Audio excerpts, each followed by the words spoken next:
Good evening. This is Kathy Beatty with Divorce Support Anonymous. Thank you for joining me tonight, Friday night, where I like to step into your life a bit and give you some tools, some hope, some techniques to not only get through divorce, but also survive after divorce and create a life that you would love, that you should love. I'm hoping that everyone can hear me. Everybody out there okay with the let me just check my audio real quick. Yep, looks like we are where we need to be. Good deal. So tonight we are talking about um, daring to dream again after divorce.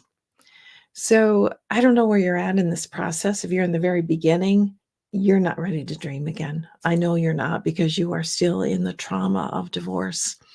If you are midway through and you're beginning to finalize everything, then perhaps you're ready to start looking forward instead of looking back or your current situation. But if you have completed your divorce, maybe you've been divorced for, I don't know, a period of time, um, several years, and you still feel yourself stuck, this program tonight is really for you on how to begin to dream again.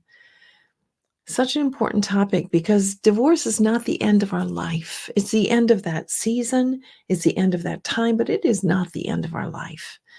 God has plans for you, even now, even still. I don't care what age you are. I don't care how rocky your divorce is. I don't even care how poor you are. I know that God has a plan and a dream for you. So let's get started and let's just look through on um, how to dream again. First, we've got to get our healing done. We have to begin the healing process. Healing means taking the time to do the grieving, taking the time to have compassion on yourself, taking the time to be vulnerable, to get the support and the help you need from a therapist, from a support group, from a pastor. Those are parts of healing. And you have got to get your healing done first before you jump into your new life. Why do I say that? Because we can make some big mistakes if we are not healed. We can begin to believe, oh, I'm never going to be happy again until I get into the next relationship. Big mistake. Oh, I'm never going to be happy again until I have this big house or I get the status back to where I was after the divorce. Big mistake. Your healing is a spiritual matter, a mental, an emotional, physical matter that the next relationship is not going to help you with, is only going to complicate. Now, if you want that next relationship after your divorce, I want that for you. That's really between you and God to determine and decide.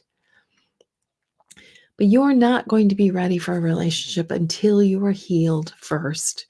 So, first and foremost, you have got to be working on your healing. I do have a couple of tools to help you. This is one right here, 30 Days of Healing After Divorce. I've gotten so many comments on this book that people have found that it really is helpful to look at many, if not all, of the areas of your life and give yourself an opportunity to heal. I mean, we cover everything on here. What's hiding? We talk about shame. We talk about acceptance. Talk about boundaries. Talk about sexual healing. We talk about the apology you may never get or the apology you need to give. Clutter. Oh, goodness. Remembering your passions, which is really key to what we're going to talk about today. So, working on your healing first, this is one little tool. Another tool that I have, which is part of a 3-book series, is called this Building Your Future After Divorce.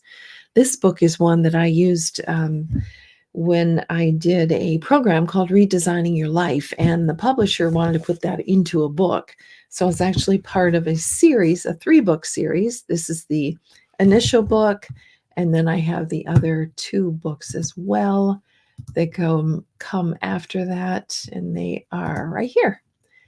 So there's the Building Your Life After Divorce, and then there's also a journal that the publisher asked me to do to document your first year after divorce, because your first year after divorce is really an important time. There's all the first, and you are still dealing and you are still healing. So it allows you to journal the first birthday, the first Christmas, the first anniversary date, all of those important dates that you are going to face the first year after divorce. So can be very, very helpful. So work on your healing first. Got the materials for you to do that. I recommend that you get them. Of course I do, because I wrote them. They are so inexpensive. It's just wrong, actually, how inexpensive they are, considering how much I poured my heart and soul into these books. But they are obtainable for you, and that's the really good news. Okay, work on your healing first. How do you start dreaming again? That's what we're talking about. Secondly, remind yourself of what your dreams are.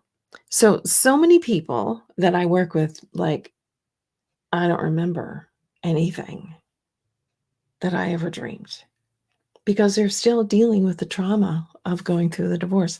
Many times when I'm working with people, we have to go back to high school days, college days, to reconnect and remember what our dreams were, what we were all about, what we wanted, because life has come just crashing down. And you've spent so many years using all of your energy to sustain or try to survive in a negative relationship. So it's no wonder your dreams have gone out the window. You have to find out what those are. And what an exciting opportunity it is for you to write that down. And I'm going to explain that a little bit. I'm going to give you an assignment on how to help yourself do that. Next, what do you want? A lot of people don't know what they want. And that goes back to reminding yourself of your dreams in the past, but also asking yourself, what do I want now? Such an important question.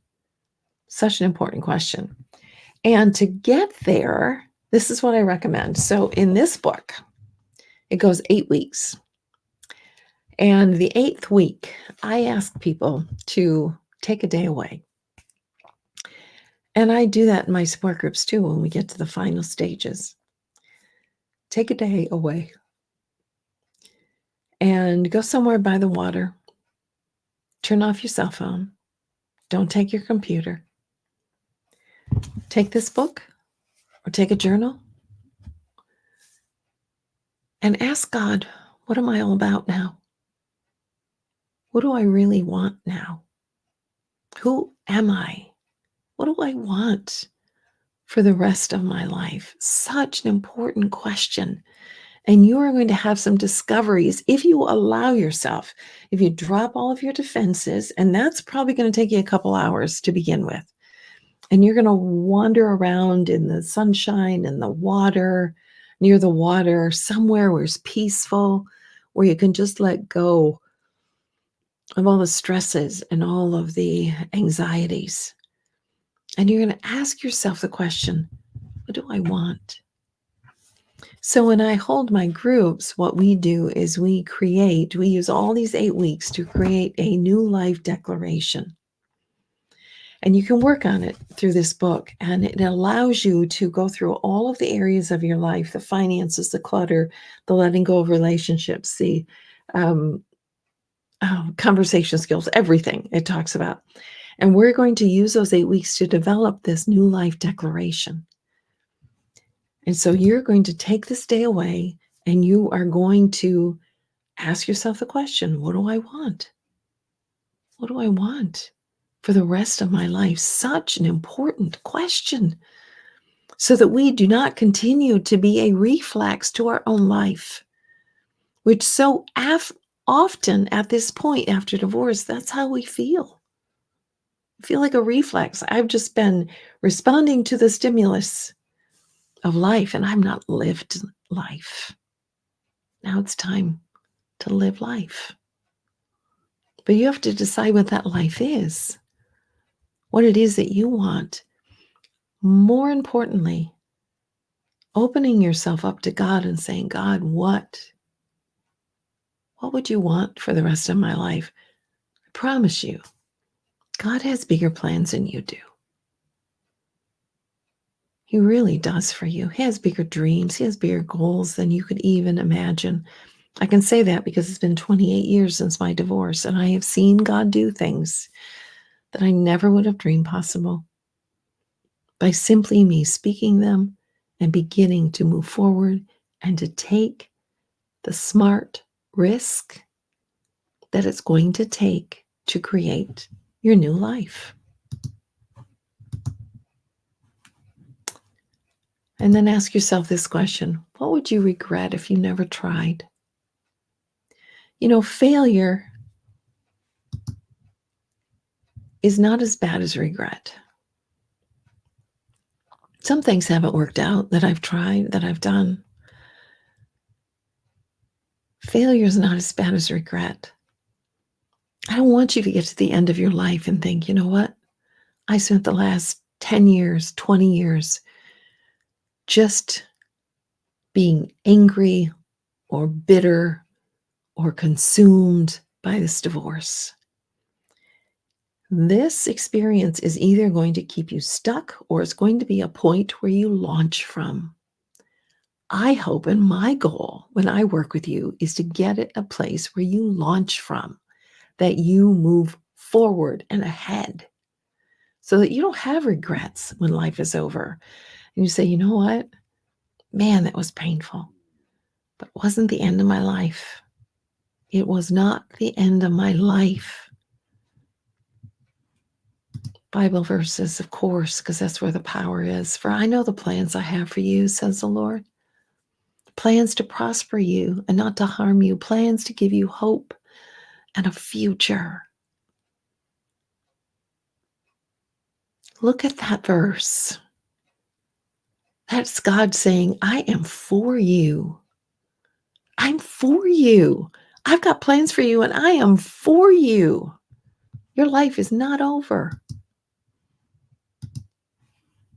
Commit your work to the Lord and your plans will be established. Whatever you do, if you include God in those plans, your plans are going to be established and they're going to be good.